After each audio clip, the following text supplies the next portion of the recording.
Alhamdulillah, syukur kita kepada Allah Subhanahu wa taala.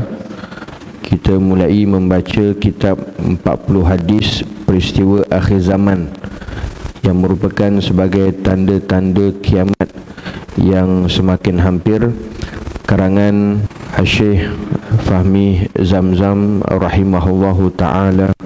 Mudah-mudahan kita dapat memahaminya, kita dapat usaha untuk mengambil iktibar dan pengajaran, dan mudah-mudahan dimanfaatkan dalam kehidupan kita akhir zaman.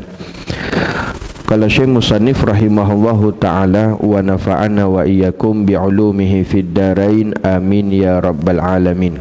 An Abi Najihin Al-Irbad bin Sariyah radhiyallahu taala anhu qala wa'azana Rasulullah sallallahu alaihi wasallam mau'izatan wajilat minhal qulub wa zarifat minhal uyun faqulna ya Rasulullah ka'annaha mau'izatu muwaddi'in fa'awsina qala usikum bitaqwallahi azza wa jalla wa sam'i wa ta'ah wa in ta'ammara alaikum 'abdun fa innahu man ya'ish minkum fasayara ikhtilafan katsira fa 'alaikum bi sunnati wa sunnatil khulafa'ir rasyidin al mahdiyyin addu 'alaiha bin nawajis wa iyyakum muhdatsatil umur fa inna kulla bid'atin dalalah.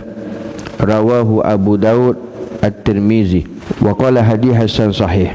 Artinya, daripada Abu Najih Irbad bin Sariyah radhiyallahu taala anhu berkata, telah memberi nasihat akan kami oleh Rasulullah sallallahu alaihi wasallam akan suatu nasihat yang menggetarkan hati kami dan menitiskan air mata kami ketika mendengarnya.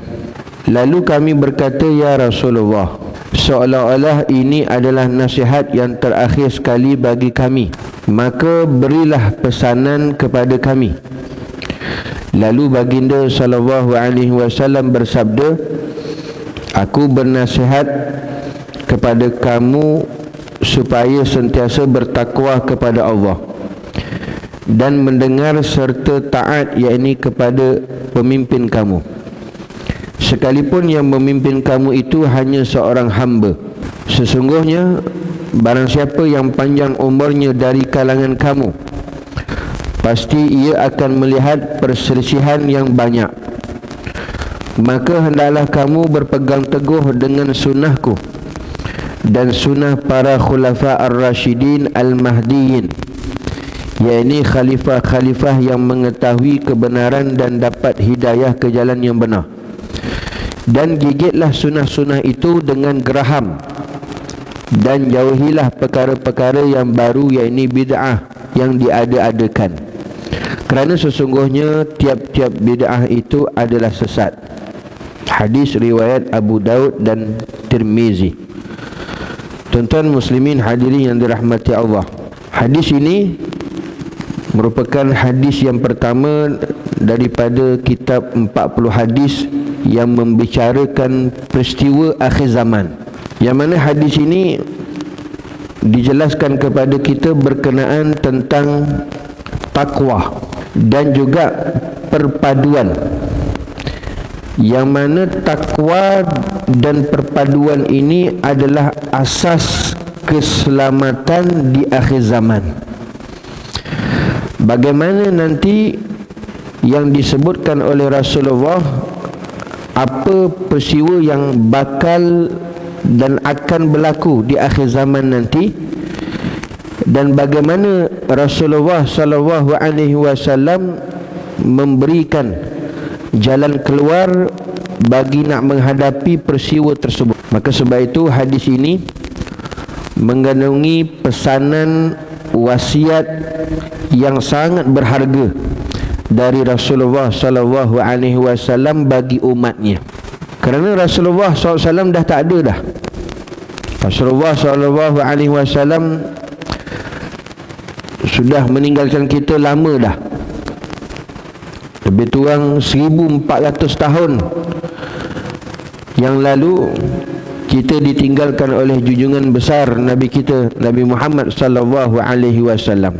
Dan alhamdulillah sampai ke hari ini kita masih lagi dapat mempertahankan, dapat merasai nikmat iman, nikmat Islam, yang merupakan satu nikmat yang sangat besar dan berharga yang dikurniakan oleh Allah Subhanahu wa taala kepada kita. Yang nikmat inilah tuan-tuan yang perlu kita pertahankan sebagai satu senjata yang cukup ampuh bagi kita menghadapi cabaran-cabaran yang besar selepas daripada ini yang bakal berlaku. Peristiwa-peristiwa yang menunjukkan akhir zaman, bahkan peristiwa tersebut bila berlaku memberi isyarat sebagai tanda-tanda hampirnya dengan kiamat. Maka oleh itu kasih dan sayangnya baginda Rasulullah sallallahu alaihi wasallam akan umat dia, maka setiap perkara yang apa yang diungkapkan, apa yang disebutkan, apa yang disabdakan oleh baginda Rasulullah sallallahu alaihi wasallam berkenaan tentang peristiwa akhir zaman, berkenaan tentang hampirnya dengan kiamat, maka di sana juga Rasulullah sallallahu alaihi wasallam ada bagi peringatan, bagi pesanan, bagi wasiat yang sangat berharga oleh Rasulullah sallallahu alaihi wasallam bagi umatnya. Kerana Rasulullah tak mahu tuan-tuan umatnya yang akan menghadapi peristiwa-peristiwa yang sangat getir hari ini, sehingga datanglah hari kiamat nanti di kalangan umatnya tertewas dengan cabaran-cabaran, peristiwa-peristiwa yang bakal berlaku dan akan berlaku nanti. Sebab itu harapan Rasulullah sallallahu alaihi wasallam kepada umatnya tak lain dan tak bukan adalah nak supaya kita ni umatnya Rasulullah supaya semuanya masuk syurga. Kullu ummati yadkhulu jannah, semua umat aku masuk syurga. Ini kehendak, ini harapan, ini cita-cita Rasulullah sallallahu alaihi wasallam. Jadi oleh itu, maka untuk merealisasikan harapan cita-cita Rasulullah, apatah lagi kita yang berada di akhir zaman, terutama yang kita akan berhadapan dengan zaman yang penuh kekacauan, zaman masa yang banyak berlaku perselisihan. Tak lain dan tak bukan tuan-tuan apa yang kita sedang alami pada hari ini dan juga yang kita akan hadapi nanti pada masa-masa yang mendatang.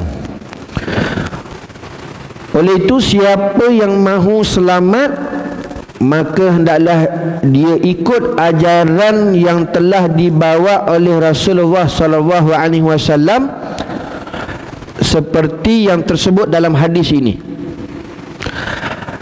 Hanya mereka yang selamat itulah kerana mengikut petunjuk tauladan daripada hadis Rasulullah sallallahu alaihi wasallam. Artinya tuan-tuan, keselamatan iman kita, keselamatan agama Islam kita, keselamatan kehidupan kita hari ini untuk menghadapi cabaran yang penuh hebat, krisis keimanan, krisis akidah, krisis amalan, untuk selamat itu semua tak lain dan tak bukan kita kena kembali ikut ajaran Rasulullah sallallahu alaihi wasallam. Seperti apa yang disebutkan di dalam hadis ini, insya-Allah pasti akan selamat.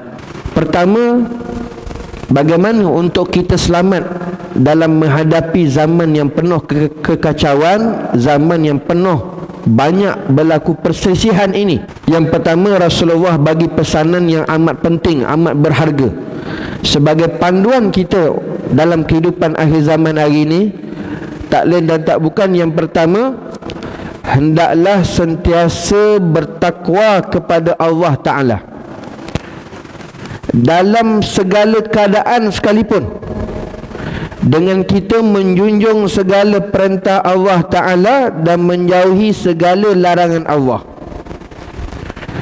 Maka jika ini kita dapat bawa dalam kehidupan kita, sifat takwa itu, di mana jua sekalipun kita berada, walaupun dalam keadaan macam mana sekalipun, susah ke senang ke, kita tetap tuan-tuan menjunjung segala perintah Allah dan jauhkan segala larangan Allah.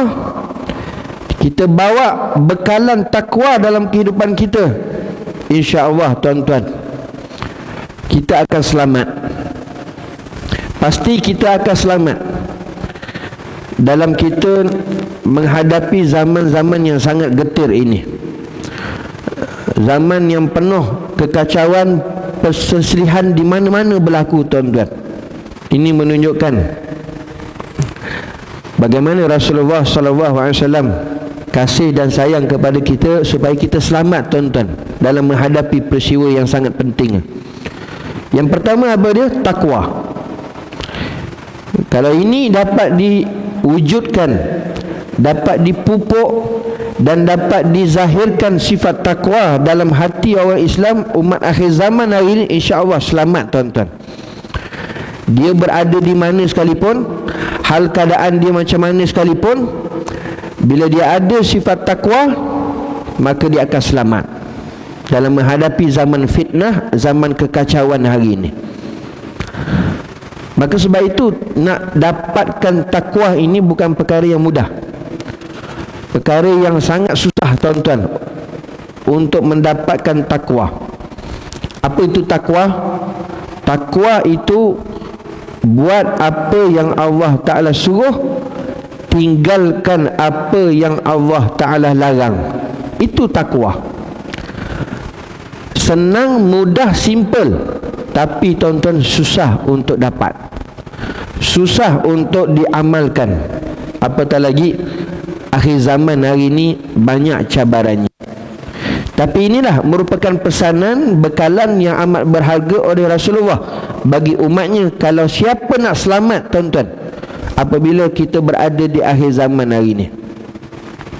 Yang kedua, pesanan Rasulullah kepada kita selaku umatnya untuk keselamatan kita menghadapi zaman yang sangat getir pada hari ini,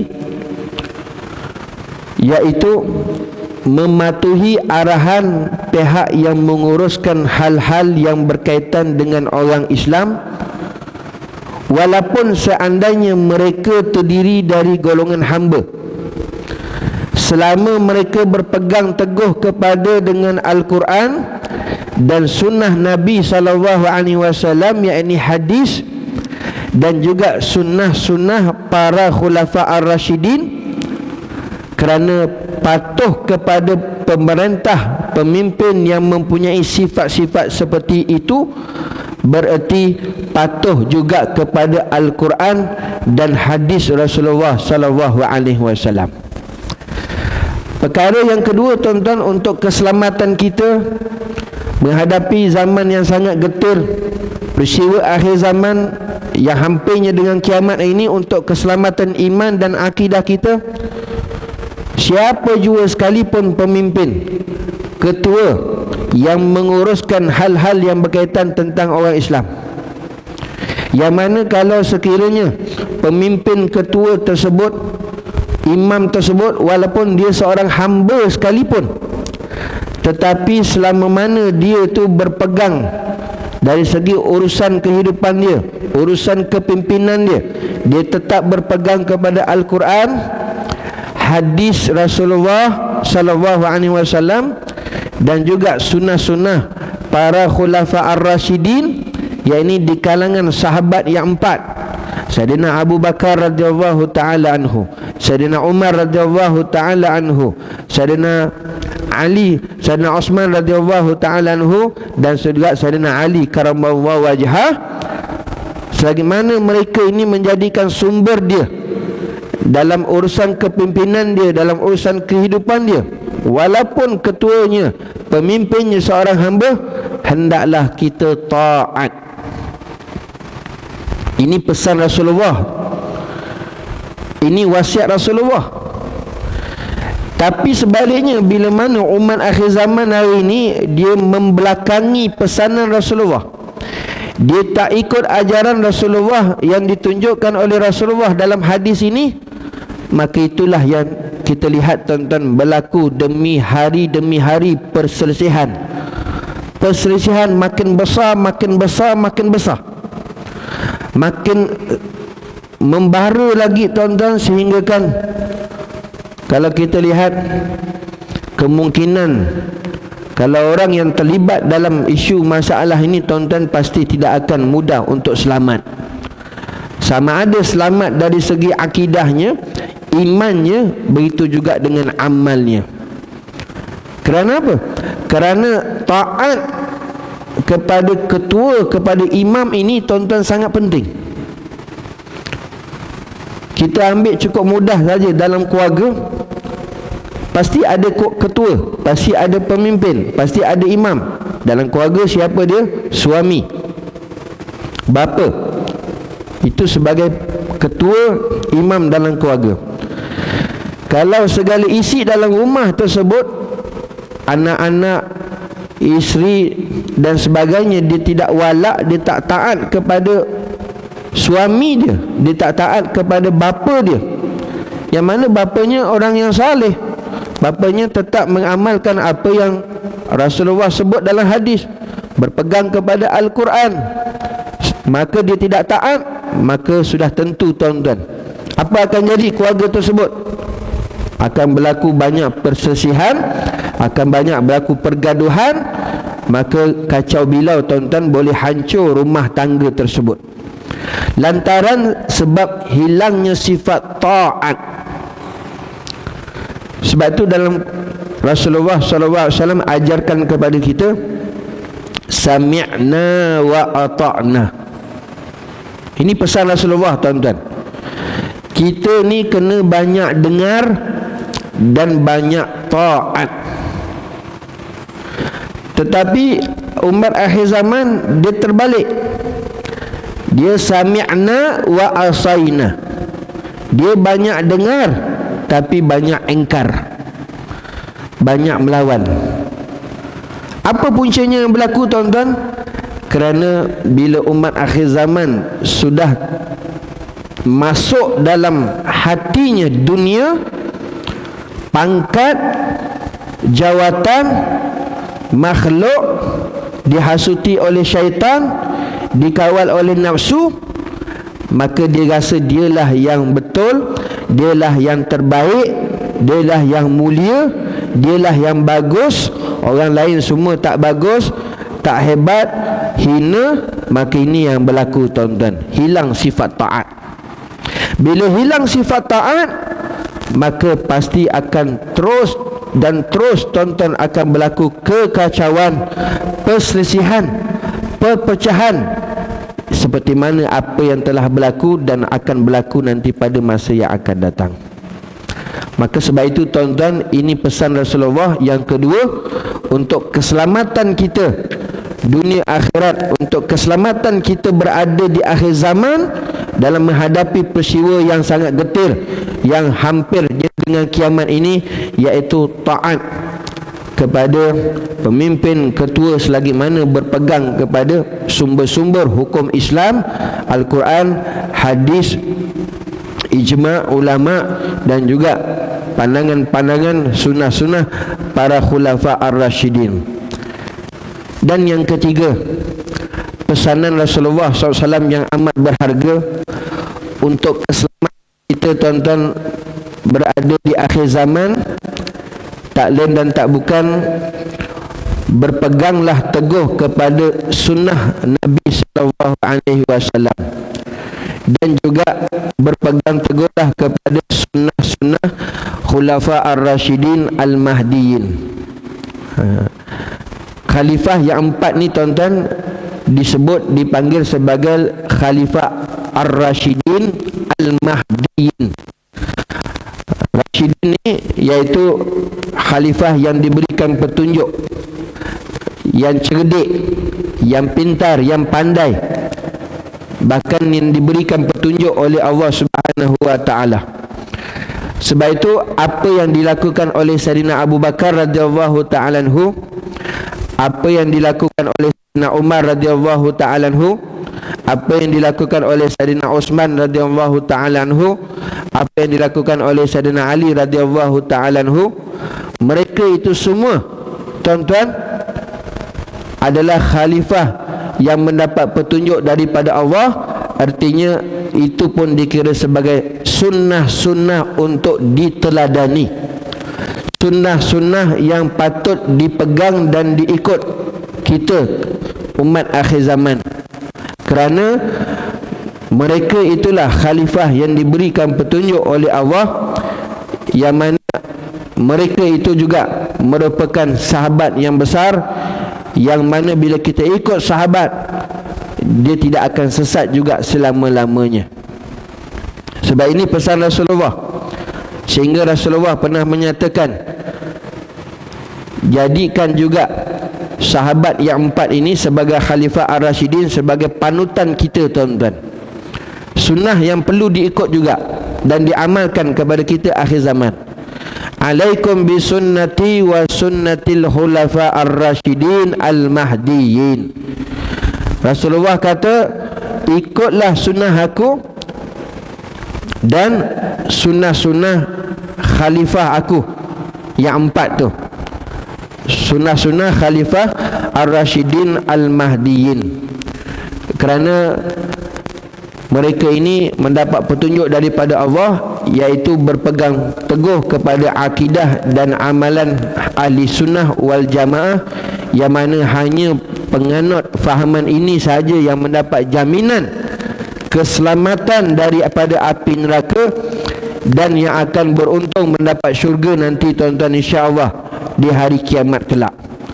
Pegang ini, tuan-tuan, apa yang Nabi sebut, apa yang Nabi pesan, insya-Allah mana sekalipun kita berada, walaupun zaman yang macam mana sekalipun, kucak-kacir, banyak fitnah, tuan-tuan, bertebaran maksiat dan sebagainya, maka insya-Allah kita ambil ini sebagai panduan, petunjuk dalam kehidupan kita. InsyaAllah kita selamat daripada fitnah akhir zaman, yang mana itu merupakan peristiwa akhir zaman hampirnya dengan kiamat. Dan yang terakhir, yang keempat, yang merupakan pesanan Rasulullah yang amat berharga bagi umatnya untuk keselamatan, tuan-tuan, kita berada di akhir zaman hari ini, iaitu tak lain dan tak bukan, jauhkan perkara-perkara bid'ah dalalah. Apa itu bid'ah dalalah? Iaitu fahaman-fahaman, amalan-amalan yang dimasukkan ke dalam agama Islam yang telah sempurna pada hari ini, padahal tidak ada dalil ataupun asal ataupun contoh daripada agama Islam. Seandainya ada asal, ada dalilnya, maka perkara itu disebut sebagai perkara yang baru, tetapi tidak dikatakan sebagai bid'ah menurut pengertian syarak. Ya, ini bukan bid'ah dalalah. Walaupun tak dibuat oleh Rasulullah, zaman Rasulullah tak buat, zaman sahabat tak buat, tetapi bukan semua itu menunjukkan kita tak boleh nak buat. Selagi mana perkara itu ada asasnya, ada asalnya, ada dalilnya, walaupun dalil berbentuk umum, maka selagi mana itu mendatangkan perkara kemaslahatan, kebaikan untuk umat, walaupun tidak dilakukan oleh Rasulullah, maka kita tak boleh nak menghukumkannya itu adalah bid'ah. Apatah lagi menurut pengertian syarak, itu bukan bid'ah yang dalalah. Sebab itu Imam Syafi'i rahimahullahu ta'ala menyatakan, perkara-perkara yang tak dibuat oleh Rasulullah tetapi kita buat hari ini ada asasnya, ada asalnya, ada dalilnya, ada manfaat berbentuk keumuman kepada maslahatan untuk umat Rasulullah, maka itu boleh dilakukan. Kerana Imam Syafi'i membagikan bid'atun bid'atani. Bid'ah ini ada dua bahagian. Yang pertama bid'ah mahmudah, yang kedua bid'ah mazmumah. Bid'ah mahmudah, bid'ah yang mendatangkan kebaikan kepada umat, ada kemaslahatnya, tidak ada dalil yang mengharamkannya, walaupun zaman Rasulullah tak buat, maka silakan, boleh untuk dilakukan.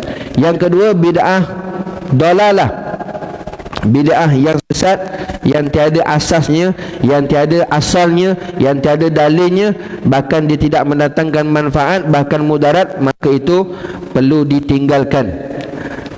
Maka sebab itu, kalau menurut pengertian syarak, sesuatu perkara-perkara yang ada asal, ada asas, ada dalilnya, maka perkara-perkara yang baru itu tidak dikatakan bid'ah menurut pengertian syarak, iaitu bukan bid'ah dalalah, tetapi hanya dinamakan bid'ah menurut pengertian bahasa sahaja.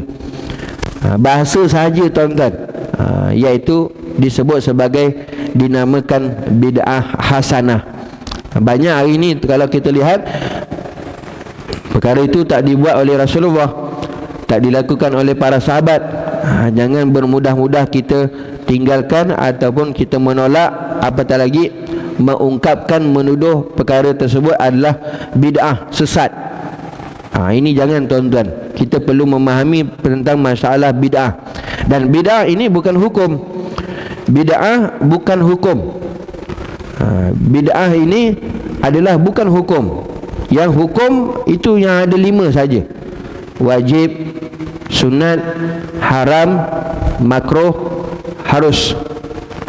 Jadi walaupun satu perkara itu sebut dari segi bahasanya bid'ah, bid'ah hasanah kerana tak dibuat oleh Rasulullah, tapi tengok apa hukumnya. Adakah haram ke, wajib ke, sunat ke, harus ke? Maka dia mungkin dia termasuk daripada apa yang dibagikan oleh Imam Syafi'i, bid'ah hasanah ataupun bid'ah mahmudah. Jadi ini tuan-tuan, 4 pesanan Rasulullah SAW kepada umatnya, bagaimana kita nak menghadapi zaman yang penuh kekacauan, zaman yang penuh fitnah, zaman yang penuh perselisihan, perpecahan, seperti zaman yang kita hadapi sekarang ini tuan-tuan. Jadi oleh itu, untuk selamat kita daripada perkara-perkara tersebut, maka hendaklah kita ikuti ajaran yang telah dibawa oleh Rasulullah seperti yang mana disebutkan dalam hadis ini. Maka kita bawa 4 perkara ini tuan-tuan, di mana kita berada, apa jua sekalipun masa hal keadaan kita susah senang tuan-tuan, insya-Allah kita akan selamat iman kita, selamat akidah kita, selamat amal kita, insya-Allah tuan-tuan. Mudah-mudahan mati husnul khatimah, akhirat kita dimasukkan ke dalam syurga oleh Allah Subhanahu wa taala, mudah-mudahan bersama baginda Rasulullah sallallahu alaihi wasallam. Akhirnya tuan-tuan, Rasulullah sallallahu alaihi wasallam berpesan untuk keselamatan yang sangat penting, khususnya akidah kita, iman kita. Jangan lupakan doa setiap kali selepas habis tahiyat akhir, sebelum bagi salam, maka jangan lupa membaca dan mengamalkan doa tersebut yang telah diajarkan oleh Rasulullah.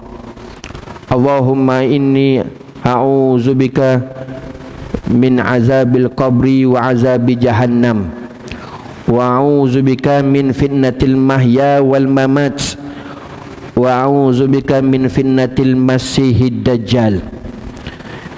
3 doa ni penting tuan-tuan. Akhir zaman ni, untuk keselamatan kita, Rasulullah doa ajar, jangan tinggal 3 doa ini. Bila sunat dibaca selepas habis tahiyat akhir, sebelum bagi salam, maka diminta untuk kita baca dan amalkan doa ini. InsyaAllah tuan-tuan, mudah-mudahan Allah Ta'ala sentiasa memelihara kita, melindungi kita daripada fitnah, sama ada semasa kita hidup, fitnah setelah mana kita mati, fitnah azab daripada kubur dan juga api neraka, dan fitnah kerosakan tak kala mana Dajjal mai datang tuan-tuan. yang merosakkan akidah umat Islam akhir zaman. Maka amalkanlah tuan-tuan, jangan tinggalkan doa ini, insya-Allah kita akan selamat dunia akhirat. Mudah-mudahan kita dapat amal dan sampaikan serta bermanfaat. InsyaAllah panjang umur, kita akan jumpa nanti pada pertemuan yang akan datang. Wallahu ta'ala a'lam. Alhamdulillah tuan-tuan, tempoh hari kita dah selesai khatam bagi kitab amalan solat sunat rawatib. Alhamdulillah, mudah-mudahan kita diberikan kekuatan untuk amalkannya tuan-tuan, solat sunat rawatib tersebut. Mudah-mudahan sebagai memberikan keuntungan kita kepada akhirat nanti. Dan insyaAllah kita membuka kitab yang baru, iaitu kitab hadis 40 yang membicarakan hadis-hadis khas tentang apa yang bakal berlaku tuan-tuan akhir zaman ini, sebagai petunjuk dekat dah dengan kiamat. Kita kena tahu tuan-tuan. Sebab apa? Sebab kita umat akhir zaman. Yang kedua, banyak peristiwa yang Rasulullah sebut 1400 tahun lepas yang merupakan tanda-tanda akhir zaman, banyak dah berlaku. Maka kita kena tahu sebagai apa? Preparation kita, persediaan kita tuan-tuan, apa yang perlu kita buat dalam menghadapi masa-masa yang sangat genting hari ini tuan-tuan. Maka insya-Allah mudah-mudahan kita dapat menyusuri hadis-hadis tentang peristiwa akhir zaman ini sebagai bekalan kepada kita untuk keselamatan dunia dan akhirat. Dan mudah-mudahan insya-Allah kita dimasukkan ke dalam syurga oleh Allah Subhanahu wa taala. Allahumma amin, amin ya rabbal alamin. Insya-Allah panjang umur, kita jumpa nanti pada pertemuan yang akan datang. Hadza wabillahi taufiq wal hidayah. Wassalamualaikum warahmatullahi wabarakatuh.